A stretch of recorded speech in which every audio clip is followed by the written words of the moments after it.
दोस्तों, क्या आपको पता है कि दुनिया में कुछ ऐसे मंदिर हैं जो इतने रहस्य से भरे हुए हैं कि जिनका पता आज तक कोई नहीं लगा पाया है।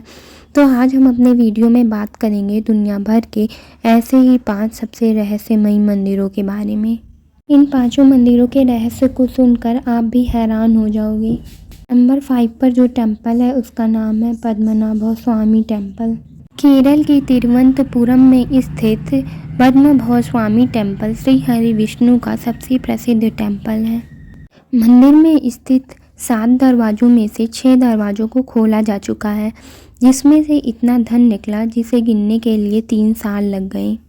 इसलिए प्रशासन ने इस 7वें दरवाजे को खोलने की बहुत ज़्यादा कोशिश की, लेकिन जब भी 7वां दरवाज़ा खुलता तो कोई ना कोई अनहोनी हो जाती या जो व्यक्ति इसे खोलने जाता उसकी मृत्यु हो जाती। 7वें दरवाजे पर 2 सांप के चित्र बने हुए हैं, जो कि अनहोनी का प्रतीक है।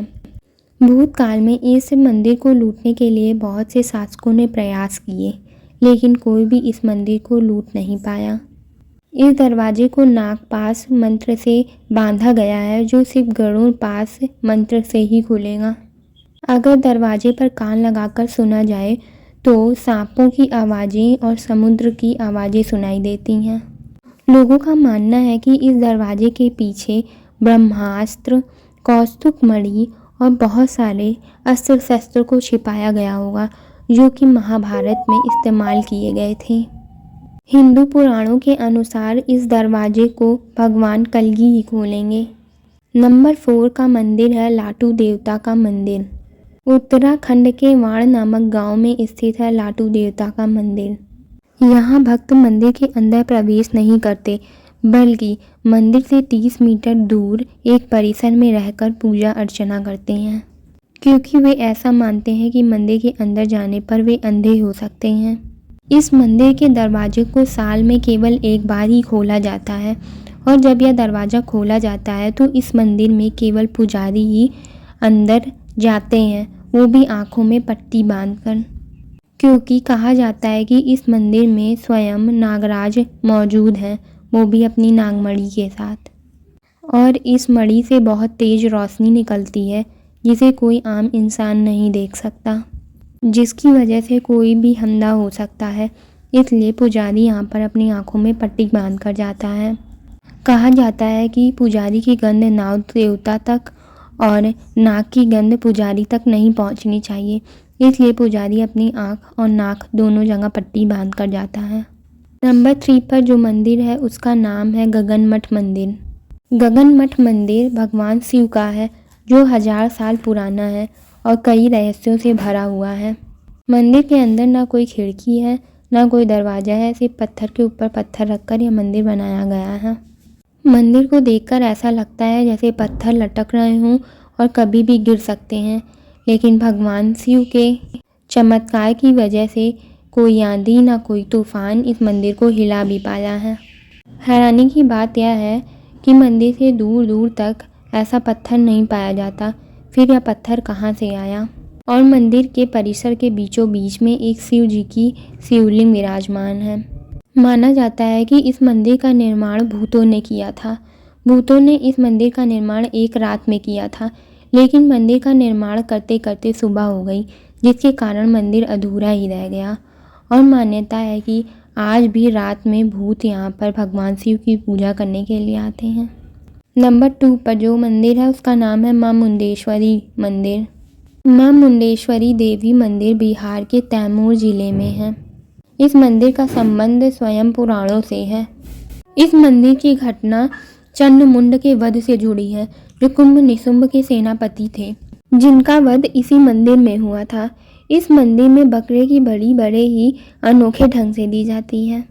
बकरे को ले जाकर देवी माता के सामने लिटा दिया जाता है और बकरे पर फूल और अक्षत का छिड़काव किया जाता है, जिससे बकरा कुछ समय के लिए बेहोश हो जाता है। और माना जाता है कि बकरे की बलि माता ने स्वीकार कर ली है और बकरे की जीवित बलि स्वीकार कर ली जाती है। नंबर 1 पे जो मंदिर है उसका नाम है श्री मुरुगन मंदिर। यह मंदिर तमिलनाडु के कन्याकुमारी से 75 किलोमीटर दूर है, जिसे श्री मुरुगन मंदिर के नाम से जाना जाता है। 17वीं शताब्दी में अंग्रेज इस मंदिर का खजाना लूटकर और भगवान कार्तिकेय की मूर्ति जो पंचतंत्र से बनी हुई थी उसे लूटकर भाग रहे थे। लेकिन जैसे ही समुद्र के बीच में पहुंचे वैसे ही अचानक मौसम बिगड़ गया और बहुत तेज बारिश होने लगी और आंधी तूफान आ गया। जहाज के नाविक ने कहा, ये मूर्ति का प्रकोप है, हम इस मूर्ति को यहाँ से नहीं ले जा सकते। और जहाज के कैप्टन ने उस मूर्ति को वहीं समुद्र में छोड़ दिया। इसके बाद तूफान शांत हो गया। इसके बाद भगवान मुरुगन स्वामी अपने भक्त के सपने में आए और उन्होंने बताया कि समुद्र के बीच में जहाँ उनकी मूर्ति है उसके ठीक ऊपर एक तुम्हें नींबू तैरता हुआ दिखाई देगा।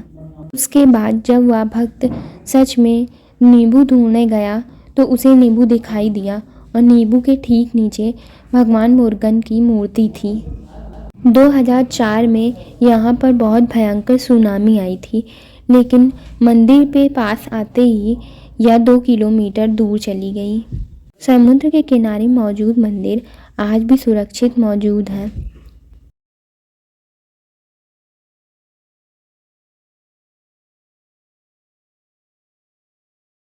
तो ऐसी ही विचित्र घटनाओं से घटित क्रम में मैं आपको एक हॉरर स्टोरी के बारे में बताने वाली हूँ। तो बिना टाइम वेस्ट किए मैं अपनी स्टोरी स्टार्ट करती हूँ। स्कूल एग्ज़ाम्स ये शब्द शायद किसी हॉरर स्टोरी से भी डरावना है। आज की कहानी भी इसी शब्द से जुड़ी हुई है। रिया और माही दोनों ही काफ़ी अच्छी फ्रेंड थीं और दोनों ही बचपन से साथ में एक ही स्कूल में पढ़ती हुई आई थीं, लेकिन दोनों ही पढ़ाई में थोड़ा वीक थीं। लेकिन दोनों ही स्पोर्ट्स में बहुत अच्छी थीं। रिया फुटबॉल टीम की कैप्टन थी और माही डिस्ट्रिक्ट बैडमिंटन चैम्पियन। टूर्नामेंट में काफ़ी बिजी होने के कारण इन्हें पढ़ाई करने के लिए बहुत ही कम टाइम मिलता था और दोनों अपने स्पोर्ट्स में लगी रहती थीं। अब आ गई बारी फाइनल एग्ज़ाम की। अब उनके फाइनल एग्ज़ाम में सिर्फ 10 दिन बचे हुए थे। इस एग्ज़ाम में दोनों का पास होना बहुत ही ज़्यादा ज़रूरी था, क्योंकि अगर दोनों एग्ज़ाम में फ़ेल हो जाते तो उनके पेरेंट्स उनके स्पोर्ट्स छुड़वा देते। रिया और माही दोनों ही पढ़ने की बहुत कोशिश कर रही थी, लेकिन इनका पढ़ाई में मन ही नहीं लग रहा था और दोनों को एग्ज़ाम में फ़ेल होने का डर सताया जा रहा था।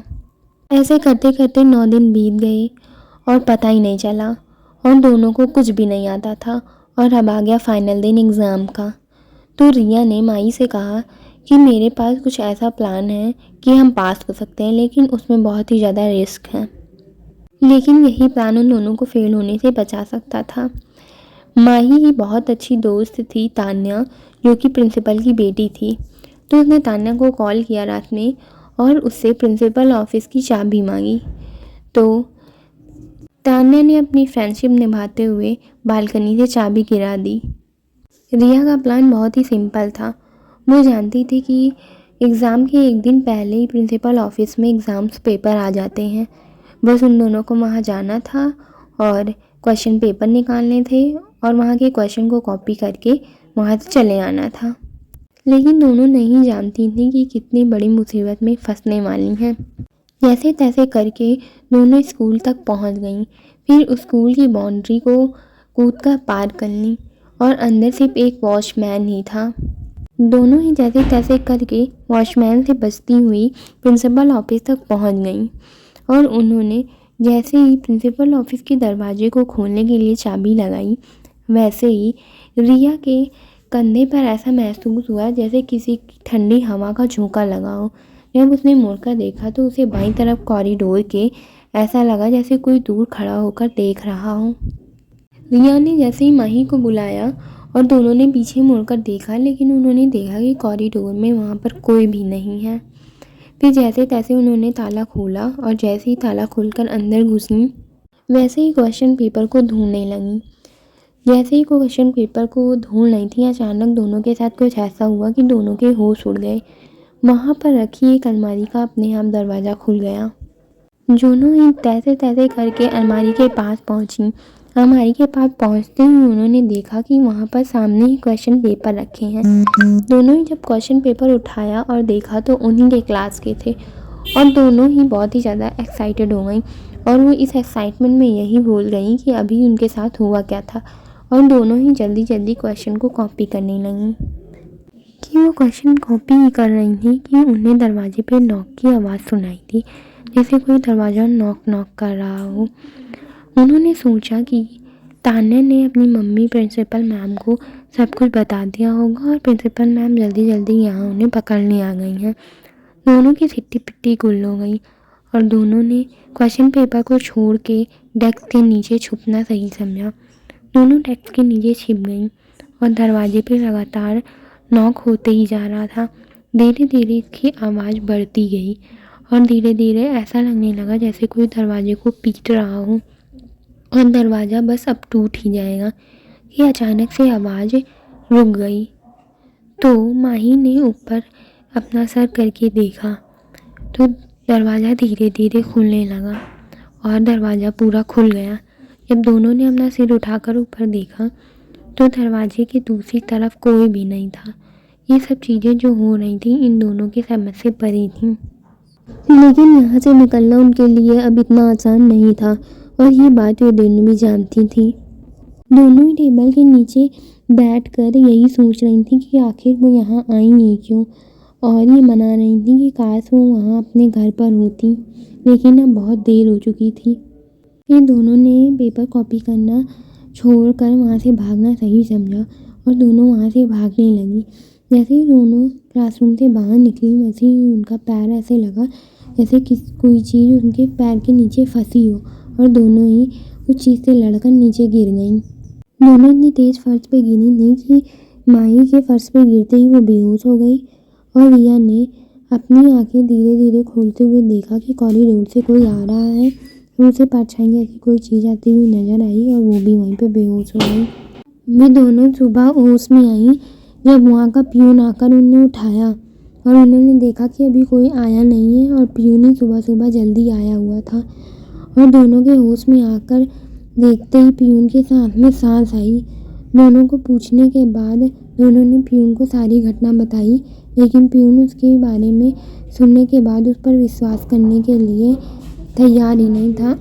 ये बात प्रिंसिपल मैम को भी पता चल गई और प्रिंसिपल मैम ने कहा कि तुमने जो भी किया है वो बहुत ही ज़्यादा बुरा है और इसके लिए तुम दोनों को पनिशमेंट मिलेगी।